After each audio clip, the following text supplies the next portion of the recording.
Hello dear students, कैसे हैं आप सब? ओके। आज हम आपके सिक्स स्टैंडर्ड के फर्स्ट चैप्टर में पढ़ने जा रहे हैं एस्टिमेशन एंड अप्रॉक्सीमेशन। क्या पढ़ने जा रहे हैं बच्चों? Estimation and approximation. तो आप सोच रहे होंगे कि सर ये एस्टिमेशन और अप्रॉक्सीमेशन होता क्या है। तो बच्चों, जैसा मैं आपको बता दूं, एस्टिमेट का मतलब होता है किसी भी चीज़ को गेस करना। क्या करना? गेस। और अप्रॉक्सीमेशन का मतलब होता है किसी चीज़ को नियर अबाउट सोचना। ओके, तो ये होते हैं दोनों के मतलब। तो आप समझ सकते हैं कि एस्टिमेशन में गेस होता है और अप्रॉक्सीमेशन में किसी चीज़ के नियर अबाउट हम सोचते हैं। तो बच्चों, जो आपने देखा होगा कि हमारी डे टू डे लाइफ में कभी हमारे पास ऐसे कुछ मैथमेटिकल रिलेटेड एडिशन सब्ट्रैक्शन आ जाते हैं, तो हम क्या कर सकते हैं, इजीली कैलकुलेट नहीं कर पाते। उस समय क्या होता है, हम अगर राउंड ऑफ के रूल्स जानते हैं, suppose if you know about the round off rules, then it would be very helpful to you. आपको बहुत अच्छा मदद करेंगे समझने में। आज हम इस वीडियो में बच्चों राउंडिंग ऑफ के रूल्स पढ़ेंगे, जिसमें सबसे पहला राउंड ऑफ में आता है नियरेस्ट टू टेंस। किस में आता है? Nearest tense. तो बच्चों, टेंस को कैसे समझना है मैं आपको बताता हूँ। सबसे पहले तो मान लेता, अगर पहले तो आप देखिए कौन से डिजिट को मैं बात करूँ, वंस। तो कैसे समझे? देखिए, आपको पता है वंस भी होता है, टेंस भी होता है, 100 भी होता है और 1000 भी होता है ना। तो सबसे पहले हम किसको पकड़ेंगे? वंस को पकड़ेंगे। ओके। तो बच्चों, वंस में हमें क्या याद रखना है कि अगर वंस का जो डिजिट है वो 5 से लेस है, क्या है? 5 से लेस है, तो हमें उस वंस के डिजिट को क्या कर देना है? ज़ीरो लिख देना है। रिप्लेस करके क्या लिख देना है? ज़ीरो। फॉर एग्ज़ाम्पल मैं आपको समझाता हूँ। जैसे मान लीजिए यहाँ 34 है, तो 34 में वंस के प्लेस पे क्या आया? 4 आया। तो 4 की जगह हम क्या लिख देंगे? ज़ीरो। और आगे का जो नंबर टेंस के प्लेस पे वो सेम रहेगा। तो आंसर क्या बन जाएगा? 30। Yes, you are right. अच्छा बच्चों, अगर मान लो सपोज़ मैं बोलूँ कि अगर सर ये तो आपने लेस देन 5 बताया है, अगर इक्वल टू 5 या फिर 5 से मोर देन हो तो क्या करने का? तो बच्चों, इसमें मैं क्या बताता हूँ। सपोज़ मान लो यहाँ पे आपको क्वेश्चन दिया है एग्जाम्पल में, मान लो ये 35 है आपके पास। तो उस केस में क्या करना है कि अगर 5 प्लस नंबर है, तो उस केस में क्या करना है, सबसे पहले तो जो 1 पे नंबर है उसको क्या करना है? ज़ीरो करना है। 1 पे जो नंबर है उसको क्या करना है? ज़ीरो करना है। अब उसके बाद जो टेंस वाला नंबर है उसमें +1 ऐड कर देना है। तो आप बोलोगे सर 3 + 1 इसका मतलब 4, तो 40 आंसर आना चाहिए। यस, आप समझ गए बच्चों, राइट मैं कह रहा हूँ। तो आपने देखा कितना आसान है इसको समझना। तो राउंडिंग ऑफ नियरेस्ट टेंस मतलब क्या होता है कि अगर कोई भी नंबर वंस के डिजिट पे 5 से लेस देन है, तो उसका रूल ये है कि आप उस 1 वाले नंबर को क्या कर दें, उसकी जगह पे क्या लिख दें? ज़ीरो लिख दें। क्या लिख दें? ज़ीरो। और आगे का नंबर सेम रहने दें, तो आंसर आ जाएगा। अब जैसे एक एग्जांपल मैं लेके आपको और समझा दूं अच्छे से, ताकि बच्चों आपको समझ में आए। देख लीजिए, सपोज़ मानिए ये मेरे पास लिखा है 21। What is one's value? तो 1। अब 1 की जगह आप क्या लिख दें? ज़ीरो। आगे का नंबर जैसा है एज इट इज़ लिख दें, तो आपको आंसर क्या मिला? 20। यानी 21 को हम राउंड ऑफ किससे कर सकते हैं? 20 से। ऐसे ही फॉर एग्ज़ाम्पल अगर हमारे पास एग्ज़ाम्पल है 26, तो अब क्या करें सर, ये तो +5 वाला है, तो इसमें क्या करेंगे, जो 6 है उसकी जगह पहले क्या लिखो? ज़ीरो।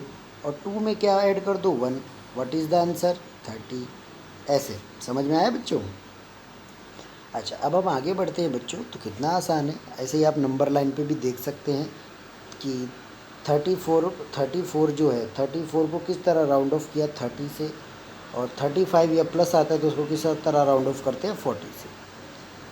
बच्चों, अब हम आगे पढ़ेंगे राउंडिंग ऑफ नियरेस्ट टू 100। अब 100 में हमें क्या फॉलो अप करना है वो भी आप ज़रा देखिए। सबसे पहले बच्चों, ये 100 में बताया गया है कि आपको ये देखना है कि आपको पता है कि वंस, टेंस, 100 होते हैं। तो ये टेंस और जो वंस होते हैं इसमें क्या आपने को ऐड कर लेना है? ज़ीरो। दोनों में क्या ऐड करना है? ज़ीरो। अगर ये डिजिट, अगर टेंस के प्लेस का डिजिट क्या है? 5 से लेस देन है, तब आप क्या ऐड करेंगे? ज़ीरो उसकी जगह पे, और वंस की जगह पे ज़ीरो फिक्स ही है। ठीक है, तो आइए इसको एग्जांपल से समझते हैं। सपोज़ मान लीजिए आपको दिया गया है 740। तो आपके पास वंस का डिजिट ज़ीरो और टेंस का डिजिट 4। तो 4 और ज़ीरो की जगह दोनों जगह ज़ीरो लिख दीजिए, तो और 7 को सेम रहने दीजिए। आंसर क्या मिला? 700। समझ गए? ऐसे ही सेम अगर आप बोलोगे कि सर प्लस में आए तो क्या करें, तो प्लस में आए तो क्या करें, सबसे पहले ज़ीरो तो ज़ीरो, वन के प्लेस पे तो ज़ीरो ही रहेगा। अब टेंस के प्लेस पे आपको क्या करना है, ज़ीरो कर देना है, और 7 में क्या करना है, 1 प्लस कर देना। तो कितना आसान है बच्चों। आइए मैं आपको एक बार फिर से समझा दूँ बच्चों, इसको करते कैसे हैं। मान लेते हैं सपोज़ हमारे पास 740 है, ठीक है। अब क्या करना है, जो वंस के प्लेस पे है उसके प्लेस पे तो ज़ीरो लिखो, और जो अगर 5 से लेस देन है तो भी क्या लिखना है, ज़ीरो लिखना है। और 5 से लेस है, क्या है, 5 से नंबर लेस है, कौन सा लेस था, टेंस के प्लेस पे, तो जो आगे का नंबर है वो सेम एज इट इज़ ही रहेगा ऐसे, यानी कि 7 आ गया। तो आप समझ गए किस तरह इजी करना है। एक बार मैं फिर से आपको समझा दूँ बच्चों, देखिए ज़रा ध्यान से। तो क्या करना है, सपोज़ मान लीजिए हमारे पास नंबर जो है वो नंबर दिया गया है हमारे पास 740। तो वंस के प्लेस पे ज़ीरो तो ज़ीरो लिख देंगे। अब टेंस के प्लेस को चेक करो तो आप बोलोगे सर ये तो लेस देन 5 है, तो उसके प्लेस पे भी क्या करना है, ज़ीरो। अब लेस देन 5 है, इसकी वजह से आगे नंबर में एडिशन कुछ नहीं होगा, सेम ऐसे वो नंबर को कॉपी कर लो ऐसे। तो आंसर क्या मिल जाएगा, 700। ओके बच्चों। अच्छा, अब मान लो अगर यही सेम केस 750 आ जाए तो क्या करोगे, तो रूल ये फॉलो करेंगे कि ज़ीरो है तो उसकी जगह क्या लिखेंगे, ज़ीरो, और 5 की जगह भी क्या लिखेंगे, ज़ीरो। अब +5 वाला केस है या =5 वाला केस, उसमें क्या करते हैं, आगे जो 100 के प्लेस पे नंबर है उसमें क्या ऐड कर देते हैं, 1 प्लस कर देते हैं। तो ये 1 + 7 + 1 8 हो जाएगा। तो आंसर क्या आएगा, 800। समझ गए आप। एक बार फिर से मैं बता दूं आपको कि बच्चों अगर 750 आंसर है तो ज़ीरो की जगह ज़ीरो, 5 की जगह ज़ीरो, और 5 है या 5 प्लस है तो उसमें 1 ऐड कर दो, आंसर आता है 8। ऐसे फॉलो करना है। ओके। अब बच्चों हम 1000 के और बढ़ेंगे। 1000 पे भी हमें क्या समझना है, 1000 पे हमें ये देखना है बच्चों, 1000 में भी बताया गया है कि आपको क्या करना है कि जो 100 का प्लेस वैल्यू उसको भी ज़ीरो कर देना है, ठीक है, टेंस और वंस को भी ज़ीरो कर देना है। यानी इसका मतलब मैं ये कहना चाह रहा हूँ, अगर मान लेते हैं ये आपको 3400 दिया है, ठीक है, तो ये भी ज़ीरो आएगा, ये भी ज़ीरो आएगा, और 100 वाला भी ज़ीरो। पहले तो सबको ज़ीरो कर दो। अब आपको किसका प्लेस वैल्यू चेक करना है, इसका चेक करना है, ठीक है। तो आपने इसका चेक किया, अब ये आपको दिख रहा है, तो आप इसमें क्या करोगे, लेस देन 5 है तो 1 प्लस हो जाएगा, है ना, नहीं सॉरी, इसमें 1 प्लस नहीं होगा, तो 3 का 3 रहेगा, 4 की जगह, तो आंसर क्या आ जाएगा, 300 आ जाएगा। समझ गए। अच्छा, अब नेक्स्ट अगर मैं बात करूँ, सपोज़ मान लो सर अगर ये आंसर आ गया तो क्या करेंगे, तो ज़ीरो की जगह ज़ीरो, इसकी जगह भी ज़ीरो, इसकी जगह भी ज़ीरो, 5 है यहाँ पे तो +1 कर दो तो आंसर आएगा 4000। ऐसे 1000 से राउंड ऑफ कर देंगे। तो कितना आसान है बच्चों। आइए बच्चों कुछ एग्जाम्पल समझते हैं हम, इन एग्जाम्पल्स को सीखते हैं कैसे करते हैं एग्जाम्पल। तो देखिए प्यारे बच्चों, जो एग्जाम्पल आपके पास दिए गए हैं, इन एग्जाम्पल्स में क्या बताया गया है। एग्जाम्पल समझना बहुत ही आसान है। एस्टिमेट दिया गया है कि इन दो नंबर को जोड़ो, तो कैसे करेंगे। अब 83 है तो वंस की जगह अगर 5 या 5 से लेस होता है तो 83, तो 3 लेस है तो ज़ीरो, और 80 आ गया। ऐसे ही अब मानिए 77 है आपके पास, तो +5 वंस का प्लेस देखिए तो ज़ीरो लगाएंगे। अब ये +5 वाला प्लेस है तो 1 ऐड कर दिया, तो यहाँ पे भी 80। अब आप बोलोगे सर 80 + 80 यानी 8 + 8 160 होता है सर। तो ये देखिए आंसर आपका आ गया, है ना। कितना आसान होता है, राउंड ऑफ में कितना आसान होता है नंबर को ऐड करना। अच्छा बच्चों, सेम उसी तरह अब हम आगे बढ़ेंगे। आगे हमें क्या दिया गया है कि अब हमें 100 से राउंड ऑफ करना है। किससे राउंड ऑफ करना है, 100 से। तो आप देखेंगे यहाँ पे दो नंबर दिए गए हैं, तो अब आइए इसको सॉल्व करते हैं, देखते हैं कैसे करते हैं। माइनस करना है, सबसे पहले 7 8 9 को राउंड ऑफ करना सीखते हैं। तो 9 है तो यहाँ पे क्या आ जाएगा, ज़ीरो आ जाएगा, यहाँ पे भी क्या आ जाएगा, ज़ीरो, ठीक है, बिंदास लिख दो। और यहाँ पे क्या था, 8 था, तो +1 करेंगे इसमें, यानी कि 800 हो गया। ये क्या हो गया, ये 800 हो गया। ये देखिए लिखा है 800। अब ऐसे ही दूसरा नंबर था 243, तो ये लेस देन है फिर भी ज़ीरो, लेस देन है फिर भी ज़ीरो, लेकिन ये 4 है तो 200 आ जाएगा। तो -200 करेंगे तो आंसर क्या आएगा, 600। समझ गए। अच्छा, ऐसे ही आगे बढ़ेंगे। ऐसे मल्टीप्लिकेशन में भी आप चाहो तो ऐसे ही आराम से आप कैलकुलेशन कर सकते हो। फॉर एग्ज़ाम्पल अगर आपको यहाँ पे दिया गया है 4 3 9 6, तो उसके पता है 0 0 0, यहाँ 3 है ये वैल्यू में, ये वैल्यू देखो 3 है, इसका मतलब +1 नहीं हो सकता, सेम 4 आ जाएगा। ठीक है। उसके बाद दूसरा नंबर क्या है, दूसरा नंबर आपके पास है 49। यहाँ पे तो आपने ज़ीरो कर ही दिया। अब 9 है तो n+1 तो क्या आएगा 50। अब आप 50 से इंटू करें तो खाली बाकी जो जीरो है 4 ज़ीरो लिख दें आप, और 4+5 20 हो गया, तो 2 लाख आंसर आ गया। कितना आसान है ना। ऐसे ही बच्चों आप भी सारे एस्टिमेट कर सकते हो, डिवीज़न कर सकते हो आराम से। चलिए बच्चों, अब हम एक्सरसाइज नंबर 1.2 सॉल्व करेंगे बड़ी आराम के साथ। तो बच्चों, मैं इसमें से कुछ एक्सरसाइज आपको प्रैक्टिकली हर एक क्वेश्चन में से एक एक करके सॉल्व करके दिखाऊंगा, और ताकि आपको आइडिया लगे कि किस तरह करना है। तो बच्चों, जैसा कि आप देखेंगे आपके पास पहला क्वेश्चन है, estimate the value of the following to the nearest 10। तो मैं इसमें क्वेश्चन नंबर 1 ले रहा हूँ। क्वेश्चन नंबर 1 में बहुत इजी, जैसे सपोज मान लेते हैं कि ये आपके पास दिया है 67। तो 67 दिया है। अब इसमें क्या करेंगे, इसकी जगह पे क्या आएगा 0। अब ये 7 है तो यानी प्लस इक्वल टू ये +5 है तो इसमें 1 ऐड करो, तो ये क्या बन गया 70 बन गया। क्या बन गया 70। दूसरी बाजू आपको 99 दिया है, तो यहाँ पे क्या आना है 0। अब ये 9 है तो इसमें 1 प्लस कर दो, तो क्या बन गया 10 यानी कि 100।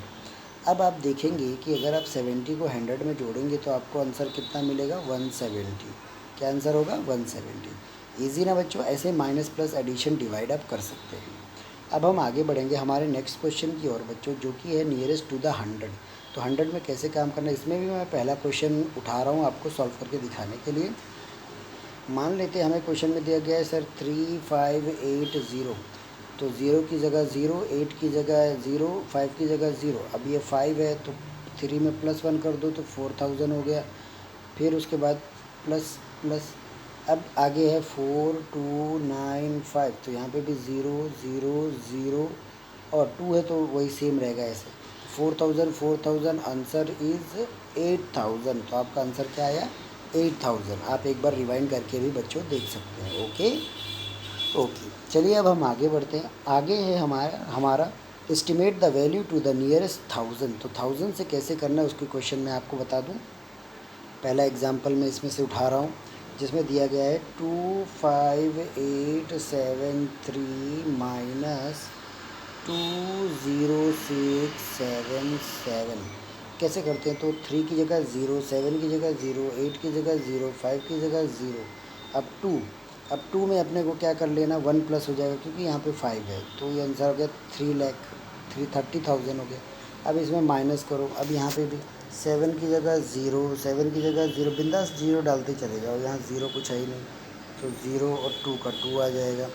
तो 30,000 में से अगर हम मान लो 20,000 माइनस करें तो आंसर क्या आएगा अपने पास 10,000। ओके बच्चों, तो देखिए कितना आसान आंसर है। अच्छा, अब हम आगे बढ़ते हैं। अब हम राउंडिंग ऑफ करेंगे नियरेस्ट 100 से। ये मल्टीप्लिकेशन वाला केस है, बहुत ही आसान है, कुछ डिफ़िकल्ट नहीं है बच्चों। 792 को आप इंटू करेंगे 265। तो कैसे करना है, पहले राउंड ऑफ करिए। इन दोनों की जगह 0, इन दोनों की जगह भी 0। अब यहाँ 9 है इसलिए +1 हो जाएगा तो 8 आ जाएगा। अब यहाँ 6 है, इसमें भी +1 आ जाएगा तो 3 आ जाएगा। तो 8 3 हाउ मच, आप बोलोगे सर 8 3 तो सर ये तो 2400 हो गया। 2400 हो गया कि उससे ज़्यादा हो गया, 24,000 हो गया। 24,000 कैसे पता चला, कितने ज़ीरो लगाएंगे हम, यस 2 ज़ीरो इसके 2 ज़ीरो इसके, 4 ज़ीरो लगा के आपको 24 से करना है। तो 2,40,000 आंसर हो गया। कितना हो गया 2,40,000 आंसर आपका आ जाएगा बच्चों। तो बच्चों ये भी बहुत आसान है, कैसे करना है इजी, बहुत ही आसान है, हमने सॉल्व कर लिया है इसको बच्चों। अच्छा, अब हम आगे बढ़ेंगे। आगे हमारे पास डिवीज़न का क्वेश्चन नंबर 5 में डिवीज़न का क्वेश्चन है। अगर आप देखें तो इसमें हमें डिवाइड करना सीखना है। तो आप देखिए 29 है, मतलब इसकी जगह 0 + 1 कर दे, क्योंकि 9 है यहाँ पे तो 30 आ गया। अब डिवाइड करें, यहाँ पे सिर्फ 9 है तो मतलब इसकी जगह क्या आप करेंगे, तो 9 है तो इसका मतलब इसकी जगह क्या आ जाएगा 10। तो 10 how much the 10 3 the 13, answer is simple. Okay okay बच्चों, चलिए अब हम आगे बढ़ते हैं नेक्स्ट क्वेश्चन की ओर। हमें यहाँ पे दिया गया है क्वेश्चन नंबर 6 में। क्वेश्चन नंबर 6 में हमारे पास क्या दिया गया है कि Suman had 98 stamps of which she gave 19 to Lalit. How many stamps are left with her, estimate answer to the nearest tens. बहुत ही सिंपल आंसर बच्चों। तो हम यहाँ पे देखेंगे सुमन के पास है 98 अब माइनस उसने दे दिया ललित को कितने 19, तो आप इसका निकालिए एस्टिमेशन।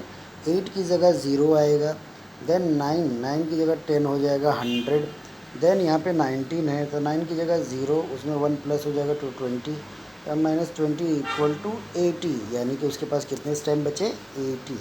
ओके बच्चों, चलिए अब हम आगे नेक्स्ट क्वेश्चन की ओर बढ़ते हैं। यहाँ पे दिया गया क्वेश्चन नंबर 7 में 225 fruits were distributed equally among 17 students. How many fruits did each student get? Estimate the answer. Question number 7 हम कर रहे हैं यहाँ पे। तो टोटल जो फ्रूट हैं वो कितने हैं 25। अब यहाँ पे क्या बताया गया है कि जो फ्रूट्स हैं वो डिस्ट्रीब्यूट कर दिए गए कितने स्टूडेंट के बीच में 17 स्टूडेंट के बीच में। तो कितने फ्रूट एक बच्चे को मिले, तो वापस ये तो डिवाइड वाला केस है भाई 17। तो यहाँ पे देखिए 5 की जगह 0, 2 की जगह 0, 4 की जगह 4 ही आएगा। कैसे पता चला 2 है यहाँ पे, लेस देन 5 है इसलिए। यहाँ पे 7 की जगह 0 और यहाँ पे 20 आ जाएगा। तो 0 0 आप काट दें, बचा कितना है, तो 2 2 ज़ा 20, आंसर इज़ 20। हर एक बच्चे को कितना मिलेगा 20। ओके बच्चों, आई होप आप ये समझ गए होंगे कि कैसे हम एक्सरसाइज नंबर 1.2 सॉल्व करेंगे और कितना आसान है बच्चों इसको सॉल्व करना। ओके, कोई भी मुश्किल नहीं है, आप आराम से सॉल्व करिए। कुछ डाउट होगा तो आप मुझे कॉल या कांटेक्ट कर सकते हैं। I am 24 hours available. Yes, फिर आगे हम रोमन्स नंबर सीखेंगे। ओके बच्चों।